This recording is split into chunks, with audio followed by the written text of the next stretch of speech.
amigos. Recuerdan, la semana pasada hemos empezado esta serie nueva sobre el credo y les estuve hablando de una introducción, de algunas cosas básicas que tenemos que tener en cuenta a la hora de plantearnos nuestra fe. La primera de ellas es que es un asunto personal. Es decir, yo creo en Dios. He decidido tomar esta opción. Yo creo. Recibí la fe en mi familia, en la mayor parte de los casos, pero luego la he hecho mía. No solamente porque es mía y no ya la fe de mis padres, tan importante en mi vida, sino porque es mía delante de un contexto social muchas veces agresivo. No me importa ser una minoría. He tomado esta decisión que marca mi vida y que me hace esencialmente distinto. Lo mismo que el que toma la decisión contraria también está viendo marcada su vida y le hace esencialmente distinto. No es igual, ni mucho menos, creer en Dios, por ejemplo, en el Dios católico, con lo que eso significa, entre otras muchas cosas, de creer en la vida eterna, que no creer en Dios. Esta fe implica confianza, implica que no solamente acepto unas verdades, sino que previa a la aceptación de esas verdades, me he encontrado con alguien, esta persona es Jesús, y he decidido seguir a esta persona, fiarme de él. Dios mío, yo me fío de ti. Jesús, yo confío en ti. Y porque confío en ti, acepto lo que tú me enseñas. 2 puntos. Además, significa que yo no soy Dios. Esto es muy importante decírselo todos los días. Les aconsejo que todos los días cuando se levantan se miren al espejo y se digan a sí mismos: no soy Dios, no soy el centro del mundo, no soy Superman, entre otras cosas porque Superman no existe, ni Superman, ni en el caso de las mujeres, Superwoman. Dios existe y yo no soy Dios. Y eso implica, como les dije la semana pasada, que tengo que aceptar el misterio, que no puedo entenderlo todo, que tengo que intentar entender las cosas. Dios me ha dado esta inteligencia. Hay muchas cosas que sí puedo entender, pero yo no puedo entrar por completo en la mente de Dios y tengo que aprender a fiarme de Dios. Implica también mi fe, que tengo que vivirla en familia, tengo que vivirla con los otros hijos de Dios, con los otros creyentes, tengo que vivirla en la iglesia. Y por supuesto, como terminé diciéndoles la semana pasada, mi fe supone un intento de vida, no la perfección. Tengo que buscarla, tengo que intentar conseguirla, pero seguramente no la voy a alcanzar. Soy un ser humano y soy pecador. Pero sí que tengo que intentar la conversión, tengo que intentar la santidad, tengo que intentar ser cada día mejor e ir, con la gracia de Dios, con mi esfuerzo, superando mis defectos. Introducción a este programa sobre la fe. Primer paso que vamos a dar hoy, ya entrando en ello. Yo creo, ya lo hemos dicho, creo en Dios. Creo en Dios, al cual le llamo Padre. Creo en Dios Padre. Y lo primero que tenemos que decir es que nuestra fe, la fe católica de la que estamos hablando, no es una fe que nace de la nada.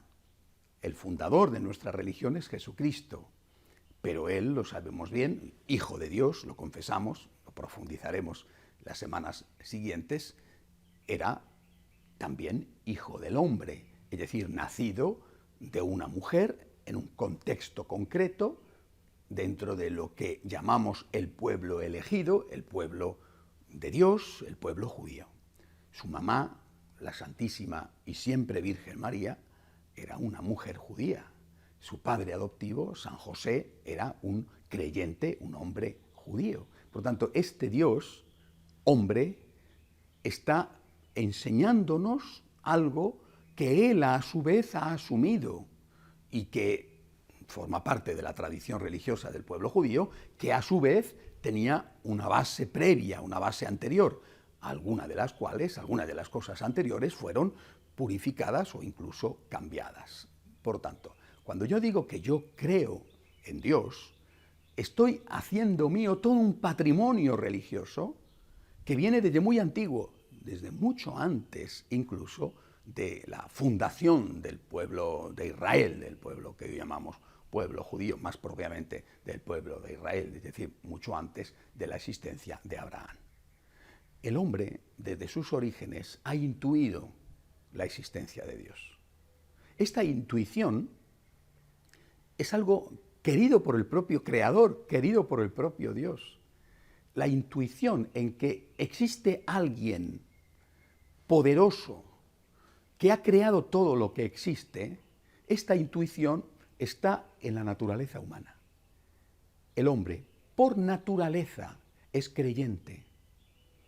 Y no solo creyente en Dios, podemos llamarle la divinidad, usando un término más amplio y que pueda incluir las fes que tienen otros o que han existido antes y que quizá ya no existen, como la de los antiguos dioses griegos, romanos o egipcios. El hombre ha intuido que Dios existe, ha intuido que esto no es fruto del azar, de la casualidad. De la nada surge todo. Hombre, esto es bastante difícil de aceptar. Hay que tener realmente una fe muy grande y no precisamente en Dios, sino en el poder de la nada para aceptar esto. El hombre ha intuido que existe algo y esto forma parte de nuestro patrimonio religioso, esta intuición. El hombre ha intuido que después de esta vida tiene que haber algo más. Unos habrán expresado esa fe de una manera, otros de otra, es decir, habrán dibujado ese algo más, esa vida eterna con unos colores y otros con otra. Bueno, pero desde el origen de la propia humanidad ha existido la fe. La fe es natural al ser humano, tan natural que cuando el ser humano, aunque sea una minoría, existen, seguramente han existido siempre, hoy en día más, pero al fin son una minoría. Cuando alguna persona dice yo no creo en la existencia de Dios y creo que todo es fruto de la casualidad, bueno, dicen que no creen en Dios, pero terminan por creer en cualquier cosa. Esta es una frase de Chesterton. Cuando el hombre no cree en Dios, es capaz de creer en cualquier cosa. Y efectivamente, así lo vemos. Es decir, cuando el hombre no ha creído en Dios, por ejemplo, ha creído en Hitler o en Stalin, y después con esa fe y con esa confianza han sido llevados como ovejas al matadero o como verdugos al matadero. El hombre es creyente por naturaleza y si no cree en Dios, cree en cualquier cosa, en el dinero, en el poder, en la política, en el sexo. El hombre que no cree en Dios siempre cree en algo o en alguien, pero siempre cree porque el hombre es creyente por naturaleza. Por tanto, nosotros partimos en nuestra fe de asumir todo ese patrimonio religioso desde la noche de los tiempos de la existencia del ser humano. Partimos de ello. Naturalmente que ese patrimonio religioso, esa intuición, ha necesitado una purificación. Y eso es precisamente lo que ha hecho Dios, ir purificando esa intuición que quedó herida, no destruida, pero sí herida por el pecado original, que quedó como intuición con elementos verdaderos, mezclada con otras cosas que no eran auténticas. Y Dios, con su infinita paciencia, a lo largo de los milenios, ha ido purificando poco a poco para, al final de los tiempos, es decir, cuando se hizo hombre nuestro Señor Jesucristo, darnos la plenitud de la sabiduría, lo que llamamos la plenitud de la revelación. Si nos fijamos en los primeros pasos de la humanidad con respecto a la fe en Dios, en la divinidad, porque en esos primeros pasos había la fe, por ejemplo, en varios dioses y un tipo de Dios, seguramente en muchos aspectos cruel, rencoroso, vengativo, caprichoso.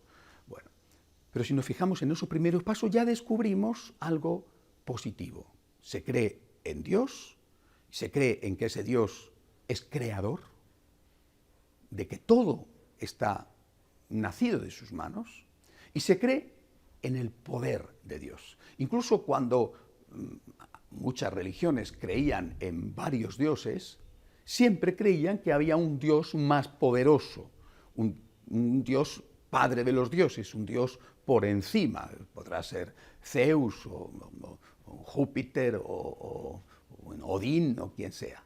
Pero siempre se ha creído en un Dios por encima. Por tanto, el poder de Dios y la creación por parte de Dios son desde el origen un elemento constitutivo de la fe en la divinidad en el ser humano.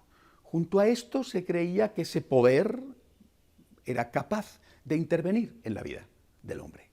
Es decir, que este Dios todopoderoso, que había creado el universo, no era un Dios ajeno, no era un Dios que había abandonado al ser humano, a su criatura o a sus criaturas. Podían pensar en una relación u otra de ese Dios con lo creado, una relación, repito, caprichosa o cruel o vengativa, pero había una relación. Y por eso el hombre, desde el inicio, se acercó a la divinidad, Dios, los dioses, se acercó a la divinidad pidiendo ayuda. Tercer elemento constitutivo.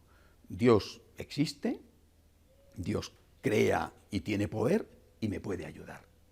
El hombre siempre se sintió como un mendigo delante del rico, pidiéndole ayuda para que interviniera en sus problemas, sean la cosecha, la guerra, el nacimiento, la muerte, el más allá.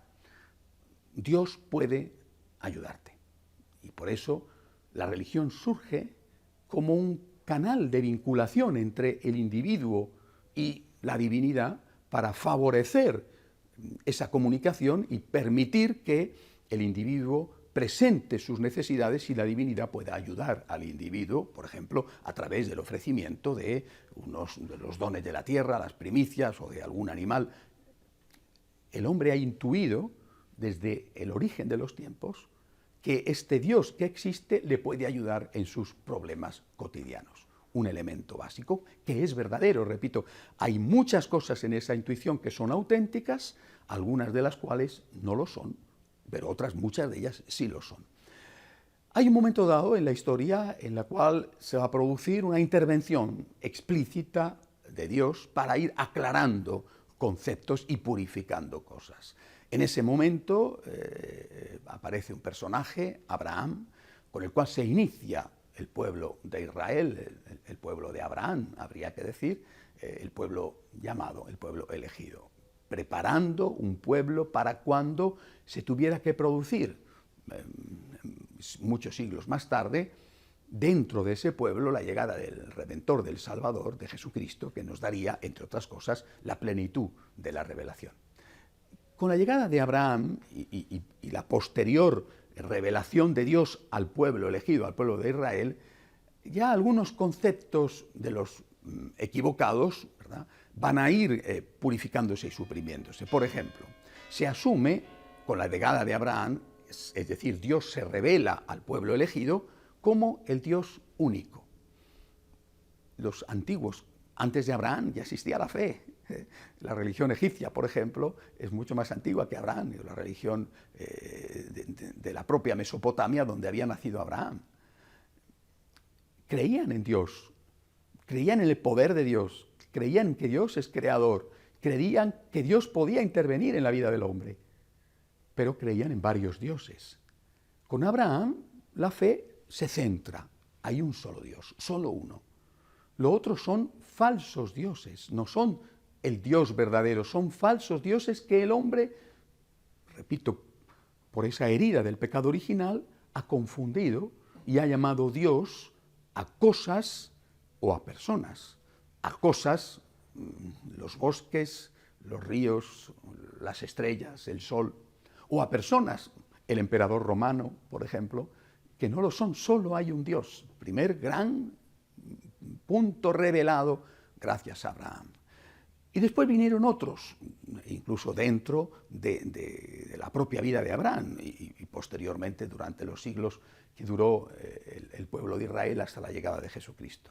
Por ejemplo, a Dios no le gustan los sacrificios humanos. Es la historia de Isaac, el hijo de Abraham, aquella historia en la cual Abraham cree que Dios le ha pedido el sacrificio de su hijo y fiándose de Dios para demostrarle que Dios es lo primero, está dispuesto a ello, y Dios en el último minuto le para la mano y le dice, no, yo no quiero sacrificios humanos, a mí no me complacen los sacrificios humanos, pero eso era lo que hacían los dioses de los pueblos vecinos, que sí gustaban de los sacrificios humanos. Es decir, poco a poco Dios va purificando ese concepto, no a los sacrificios humanos. Además, Dios se va mostrando no solamente como el poderoso creador, sino también como el juez. Es una nota característica que aprendemos de Dios en el Antiguo Testamento. Dios es juez, Dios es el juez supremo. O sea, Dios no es indiferente a las acciones de los hombres y al sufrimiento de los hombres. Cuando Dios, por ejemplo, se le manifiesta a Moisés y le va a pedir que se convierta en su mensajero, en su enviado para liberar a su pueblo de la esclavitud de Egipto, Dios le dice: el grito de mi pueblo ha llegado a mis oídos. Dios no es alguien al cual tú o el pueblo le resulte indiferente.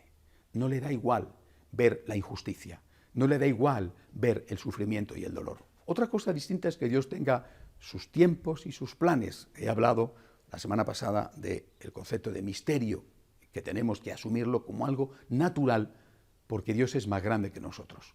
Pero eso no significa que nosotros creamos en un Dios que es indiferente, un Dios al cual no le importa nada.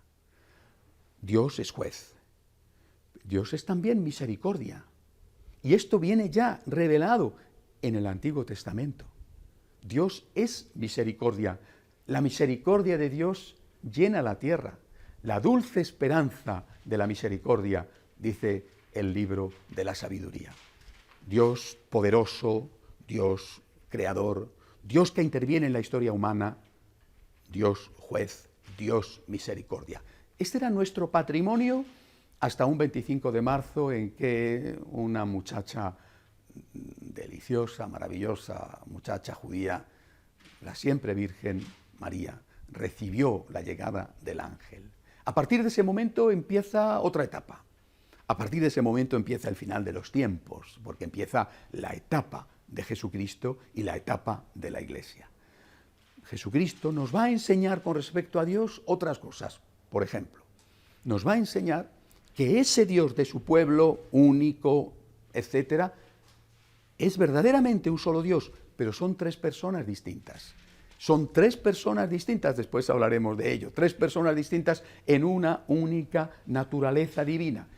Un único Dios, tres personas distintas. El maravilloso dogma de la Santísima Trinidad. Nos va a enseñar Jesucristo, nuestro Señor, que ese Dios, creador, todopoderoso, misericordioso, es Padre. Sin esto no podemos entender nuestra fe, y esto es lo primero que empezamos diciendo: creo en un solo Dios, Padre. Fíjense, el concepto de Padre es propiamente aplicable solo a la persona del Hijo único de Dios, así lo decimos, Jesucristo, segunda persona de la Santísima Trinidad. Pero el Señor nos dice: es también Padre vuestro, si queréis. Es decir, vais a ser hechos hijos de adopción, hijos adoptivos de Dios, si queréis. Vais a ser hechos hijos adoptivos si os hacéis mis hermanos, si os hacéis mis seguidores. Si vosotros sois mis hermanos y sois mis seguidores, entonces este Padre mío, que de una forma mía es único, va a ser también Padre vuestro, como Padre de adopción. Ahora bien, cuando nosotros hablamos de Dios como Padre, tengo que decirlo porque es muy importante, estamos hablando de Dios como amor. Dios Padre es el Dios amor. Pero, repito, tengo que decirlo porque es muy importante debido a que hay mucha confusión en este punto, este Dios Padre amoroso lo es también en tanto que es creador, en tanto que es todopoderoso y en tanto que es juez. No podemos pensar, Dios Padre es amor. Esta es la plenitud de la revelación, efectivamente. Dios Padre, Dios amor, la plenitud de la revelación. Sí, pero también cuando juzga, Dios es amor. No es amor solamente cuando perdona, también cuando juzga es amor. También cuando crea es amor. Por lo tanto, y concluyendo este tema, nosotros decimos: yo creo en el amor de Dios. Creo en Dios, que es amor. Pero decimos: creo en el amor de Dios la primera proclamación de mi fe, con todas las manifestaciones de ese amor. O sea, no creo en el amor de Dios diciendo, Dios me ama y por tanto puedo hacer lo que quiera. Digo, creo en el amor de Dios en todos los momentos de mi vida y en todas las manifestaciones de Dios. Cuando Dios juzga, también es amor. Cuando Dios enseña, también es amor.